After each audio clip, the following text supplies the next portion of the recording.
श्रीमद् भागवत गीता दूसरा अध्याय।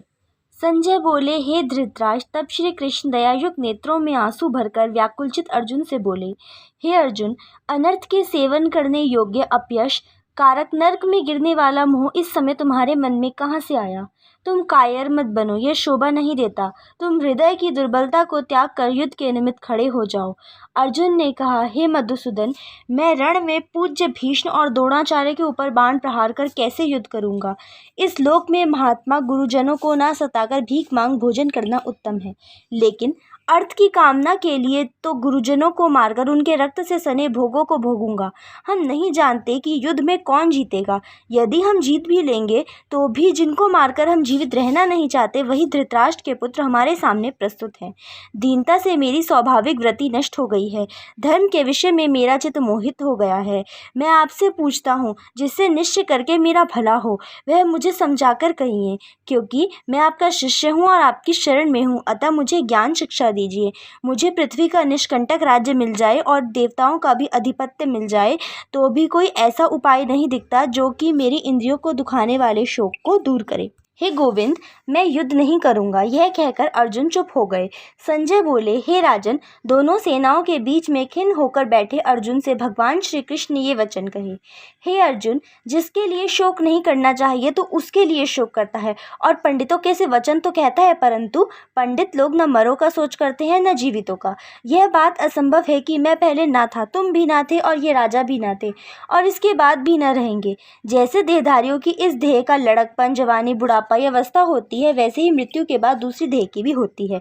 इसलिए पंडित लोग शोक को प्राप्त नहीं होते। इंद्रियों का शब्दादि विषयों से संयोग जाड़ा गर्मी आदि सुख दुख का देने वाला है। आने जाने वाले और नाशवान जानकर इन्हें सहन करें। हे कुरुश्रेष्ठ, सुख दुख को समान मानने वाले जिन वीर पुरुषों को ये ब्रह्म पदार्थ कलेश नहीं देते, वह मोक्ष पाने के अधिकारी हैं। असत का तो अस्तित्व नहीं है और सत का अभाव नहीं है। इस प्रकार दोनों को ही तत्वज्ञानी पुरुषों ने देखा है। जिसमें ये सारा संसार व्यापक है, उसका विनाश करने में कोई समर्थ नहीं है। इस अविनाशी, अचिंतनीय और नित्य जीवात्मा के ये सब शरीर नाशवान है। अतएव हे भारत, तुम युद्ध करो। जो पुरुष इस आत्मा को मारने वाला तथा जो मरने वाला मानते हैं, वे दोनों ही ज्ञानी नहीं हैं, क्योंकि यह आत्मा न मरती है न मारती है। आत्मा न कभी जन्मती न मृत्यु को प्राप्त होती, न कभी जन्मी थी न कभी मरेगी। यह अजन्मा, नित्य, कभी न घटे बढ़ने वाली और सनातन है। शरीर के नष्ट होने पर भी वह नाश को प्राप्त नहीं होती। जो पुरुष इस आत्मा को नित्य, अविनाशी, निर्विकार और अजन्मा जानता है, वह किसको घात करावेगा और किसको मारेगा? जिस प्रकार मनुष्य पुराने वस्त्र फेंककर नए वस्त्र ग्रहण करता है, उसी प्रकार आत्मा पुरानी देह को छोड़कर नई देह धारण करती है। आत्मा को शस्त्र नहीं काट सकते, अग्नि जला नहीं सकती, जल भिगो नहीं सकता। वह न भीग या गल सकती है और न सूख सकती है। यह अविनाशी, सर्वव्यापी, स्थिर, अचल और सनातन है। यह इंद्रियों से जाना नहीं जा सकता। यह कल्पना से भी परे है और इनमें हेर फेर नहीं हो सकता। इसलिए ऐसा जानते हुए तुम्हें शोक करना उचित नहीं। महाभाव, यदि तुम इस आत्मा को नित्य जन्म लेने वाला मानते हो तो शोक करना नहीं चाहिए, क्योंकि जो जन्मा है उसकी मृत्यु और जिसकी मृत्यु हुई है उसका जन्म होना निश्चित है। अतः जो बात अनिवार्य है उसके लिए सोच करना व्यर्थ है। जन्म लेने से पहले क्या था, किसी को मालूम नहीं। मध्य में कुछ प्रकट होता है, फिर मरने के पीछे क्या होगा कोई नहीं जानता। ऐसी दशा में किसी बात का सोच करना क्या तुमको उचित है? कोई मनुष्य तो इस आत्मा को आश्चर्य से देखते हैं, आश्चर्यवत वर्णन करते हैं, कोई आश्चर्यवत मानकर सुनता है, परंतु कोई देख के व सुनकर भी भली प्रकार नहीं जानता। सबके शरीर में यह आत्मा नित्य विनाशी है। अतः सब प्राणियों के लिए तुमको सोच करना उचित नहीं, क्योंकि क्षत्रियों को धर्म पूर्वक युद्ध से बड़ा और कुछ भला करने वाला नहीं है।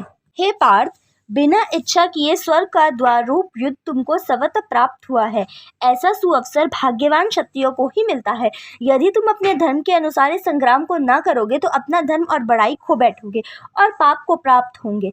सब लोग सदा तुम्हारी अपकीर्ति करेंगे और प्रतिष्ठा वाले पुरुषों के लिए अपयश का होना मृत्यु से भी बढ़कर है। तब ये महारथी समझेंगे कि अर्जुन डरकर संग्राम से हट गया और सब लोग तुम्हारे पराक्रम की निंदा करते हुए अनेक तरह के दुर्वचन कहेंगे। इससे बढ़कर दुख तुमको क्या होगा? यदि युद्ध में नष्ट हो गए तो स्वर्ग के भागी होंगे, जीतने पर पृथ्वी का राज्य करोगे। इसलिए युद्ध के निमित्त दृढ़ प्रतिज्ञ होकर खड़े हो जाओ। सुख दुख, लाभ हानि, जय पराजय, इन सबको समान समझकर युद्ध के लिए तैयार हो जाओ। ऐसा करने से तुम पाप को प्राप्त नहीं होंगे।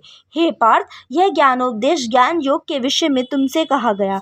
अब निष्काम कर्म योग के विषय में सुनो। जिस ज्ञान को पाकर कर्म बंधन से तेरी मुक्ति होगी। कर्म योग मार्ग में एक बार प्रारंभ किए कर्म का नाश नहीं होता और विघ्न पड़ने पर भी शुभ फल तथा इस कर्म का केवल प्रारंभ ही संसार के भय से छुड़ाकर पूर्ण भ्रम प्राप्त कराता है। निश्चय करने वाली बुद्धि इस निष्काम कर्म से में एक ही कामना वाले पुरुषों की बुद्धि एकाग्र नहीं रहती, इसकी शाखा प्रशाखाएं होती हैं। ऐसी दशा में मनुष्य संदेह में रह जाता है। स्वर्ग सुख को ही जो उत्तम पुरुषार्थ समझते हैं, उनका कामनाओं में चित्त व्याकुल होने के कारण निश्चयात्मक बुद्धि में मोक्ष साधना उत्पन्न नहीं होती, कारण कि उनका चित्त भोगादि में सदैव निमग्न रहता है। जिन मनुष्यों का चित्त इस प्रकार मोह में लिप्त है और जिनकी आसक्ति भोग विलास और ऐश्वर्य से है, ऐसे पुरुष के अंतकरण में निश्चयात्मक बुद्धि नहीं होती। हे अर्जुन, वेद त्रिगुणात्मक सकाम है, तुम निष्काम हो जाओ। सुख दुख को समान जानकर नित्य क्षेम आदि स्वार्थों में ना पड़कर धीरजवान और आत्मनिष्ठ हो। तुमको केवल कर्म करना चाहिए, तुम्हारे अधिकार में फल नहीं। तुम ना तो फल की अभिलाषा में काम करो और ना निकम्मे ही रहो। फल की आशा त्याग कर कर्म की सफलता व असफलता को समान समझकर तुम योग्यस्थ होकर कर्म करो। फल की इच्छा करने वाले निकृष्ट होते हैं। निष्काम कर्म करने वाले पुरुष ईश्वर कृपा से इसी संसार में सुकृत तथा दुकृत इन दोनों का ही त्याग कर देता है, जो सब कर्मों में कल्याणकारक है। कर्म फल को त्याग कर ही बुद्धि युक्त ज्ञान पा पुरुष जन्म बंधन से हटकर मोक्ष को पाते हैं। जब तुम्हारी बुद्धि मोह बन के बाहर निकल जाएगी, तब तुम्हारा मन आगे होने वाली तथा हुई बातों से विरक्त हो जाएगा। अनेक श्रुति स्मृतियों के वचनों को सुनने से तुम्हारी बुद्धि भ्रमित हो गई है। जिस समय वह निश्चल होकर आत्मा में स्थित होगी, तभी उसको तत्व ज्ञान प्राप्त होगा। अर्जुन ने पूछा, हे केशव, आत्मस्वरूप में निश्चल बुद्धि वाला किसको कहा है? इसके लक्षण क्या है? श्री कृष्ण जी बोले, हे अर्जुन, जो महापुरुष मन की सब कामनाओं को त्याग देता है और अपने आप ही से प्रसन्न रहता है, उसको निश्चल बुद्धि वाला कहते हैं। दुख में जिसके मन में खेद नहीं होता और सुख में जिसको आसक्ति नहीं होती तथा प्रीति भय क्रोध जिसके जाते रहते हैं, वह महात्मा स्थिर बुद्धि वाला मुनि कहलाता है। जो सर्वत्र स्नेह रहित विचरता है, जो शुभ पदार्थ प्राप्त होने पर हर्ष नहीं करता, अशुभ से आप्रसन्न नहीं होता, उसी को स्थिर बुद्धि जानना चाहिए। कछुआ जैसे अपनी अंगों को सिकोड़ लेता है, उसी तरह जो पुरुष अपनी इंद्रियों को विषयों से हटाता है, उसकी बुद्धि स्थिर जाननी चाहिए। हे अर्जुन, मोक्ष का प्रयत्न करने वाले विद्वान व्यक्तियों को भी प्रबल इंद्रिया बलात् उसके मन को जीत लेती, इसलिए सब इंद्रियों को विषयों से रोकें, मेरे लिए तत्पर हो जाएं। जिसने इंद्रियों को वश में कर लिया, उसकी बुद्धि निश्चल है। जो पुरुष विषयों के ध्यान में रहता है, उसमें उसकी आसक्ति भी होती है। आसक्ति होने से कामना होती है, इच्छा के पूर्ण न होने से क्रोध से अविवेक होता है, अविवेक से स्मरण शक्ति नष्ट हो जाती है, स्मरण शक्ति के नष्ट होने से बुद्धि क्षय हो जाती है। जिसकी बुद्धि का नाश हुआ है, वह विनाश को प्राप्त होता है। जो पुरुष राग द्वेष से रहित हो इंद्रियों के विषय सुख का अनुभव करता है और अपने मन को वश में रखता है, वह शांति को प्राप्त होता है। शांति मिलने पर सब दुखों का नाश हो जाता है। प्रसन्नचित्त होने पर बुद्धि तुरंत निश्चल हो जाती है। जो पुरुष योग युक्त नहीं है, उसको निश्चल बुद्धि उत्पन्न नहीं होती। भावना के ना होने से शांति प्राप्त नहीं होती। अशांति को सुख कहाँ से मिलेगा? इस कारण हे महाभाव, जिसने इंद्रियों को विषय से सर्वथा रोक रखा है, उसी की बुद्धि स्थिर है। जो सब प्राणियों की रात होती है, उसमें संयमी जागता रहता है और प्राणिमात जिस समय जागते हैं, मुनिजनों की वह रात्रि है। जल से भरे पूर्ण समुद्र में जल भरने पर भी वह अपनी मर्यादा पर ही रहता है। उसी तरह जिस पुरुष में इच्छा न रहने पर भी सब योग भोग उसे विचलित ना करते हुए प्रवेश करते हैं, उसी को शांति मिलती है। विषयों की इच्छा करने वाले को शांति नहीं मिलती। जो पुरुष सब कामनाओं को छोड़कर इच्छा रहित हो विचरता है, ममता अहंकार जिसमें नहीं है, वह शांति को प्राप्त होता है। हे पार्थ, ब्राह्मी स्थिति यही है। ऐसी स्थिति मिल जाने पर प्राणी फिर मोह में नहीं फंसता और अंत समय में निर्वाण ब्रह्म प्राप्त होता है। श्रीमद् भागवत गीता दूसरे अध्याय का महत्व। श्री नारायण जी बोले, हे लक्ष्मी, दक्षिण देश में एक पूर्णाम नगर था। वहाँ एक देव सुशर्मा बड़ा धनवान रहता था। वह साधु सेवा करता था। जब साधु सेवा करते हुए 7 वर्ष बीते, तब एक बाल नाम ब्रह्मचारी आया। उसकी बहुत सेवा की और विनय की। हे संत जी, कृपा कर मुझे श्री नारायण जी को पाने का ज्ञानोपदेश करो। तब वह ब्रह्मचारी बोले, मैं तुझे गीता जी के दूसरे अध्याय का पाठ सुनाता हूँ।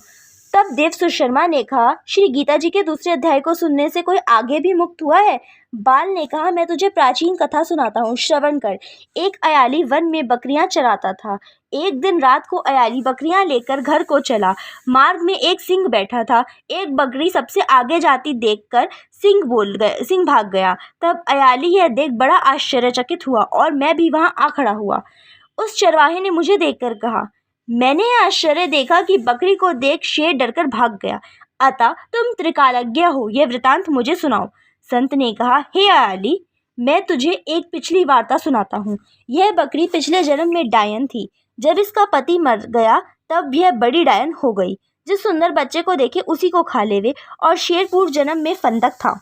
वह पक्षी पकड़ने वन को गया और यह डायन भी वन को गई। वहां डायन ने उस फंदक को खा लिया। अब यह फंदक शेर हुआ और वह डायन बकरी हुई। शेर को पूर्व जन्म की खबर है, इसलिए बकरी को देखकर शेर ने जाना कि अब भी यह मुझे खाने को आ रही है। तब अयाली ने कहा, मैं पिछले जन्म में कौन था? संत बोला, तू पिछले जन्म में चांडाल था।